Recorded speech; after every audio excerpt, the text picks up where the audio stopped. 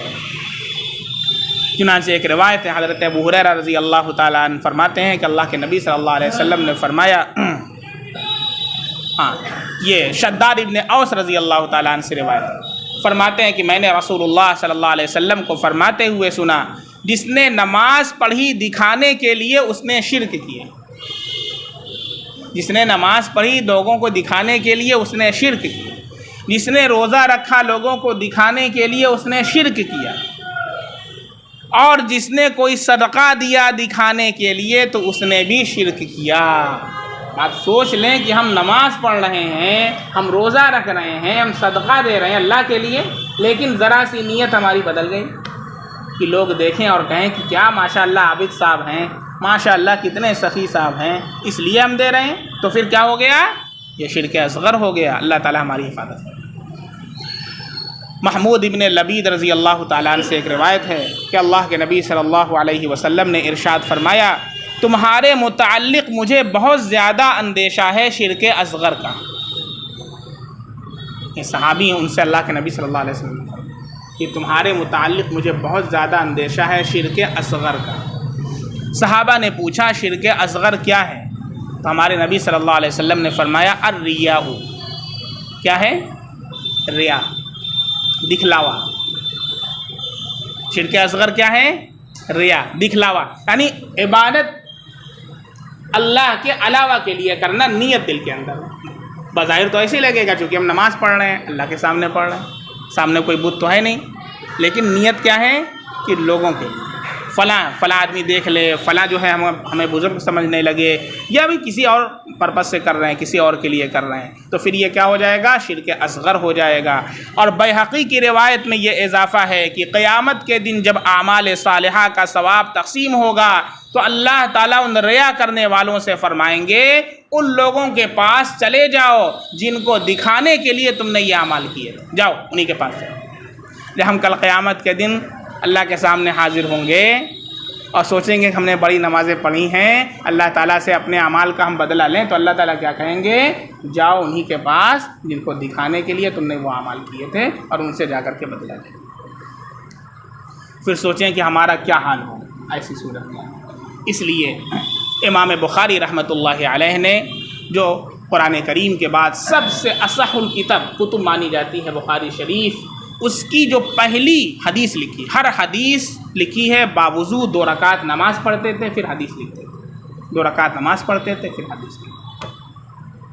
پہلی حدیث جو لکھی ہے انما الاعمال بالنیات وانما لكل امرئ ما نوى فمن كانت هجرته الى الله ورسوله فهجرته الى الله ورسوله ومن كانت هجرته إلى دنيا أو امرأة يصيبها فهجرته إلى ما هاجر إليه۔ یہ پوری روایت ہے، انما الاعمال بالنیات آپ سنتے ہوں گے، لیکن یہ حدیث کا ٹکڑا ہے، پوری روایت یہ ہے۔